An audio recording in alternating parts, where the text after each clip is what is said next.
Hello guys, good morning. Maluto ako ngayon ng dinuguan na pork. Papakita ko sa inyo kung paano gawin yung dinuguan at mga ricado.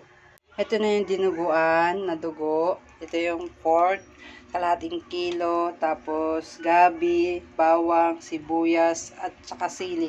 Hindi mawawala itong kalamansi. Ito yung asin, ito yung paminta, at saka yung wow sarap. Ang una munang gagawin natin is igigisa natin yung karne. Ayan. Gisa mo siya sa sibuyas, bawang, tapos yung karne. Ayan. Lagay na natin ang sibuyas. Sibuyas. Pork. Isa po yung paminta, bawang.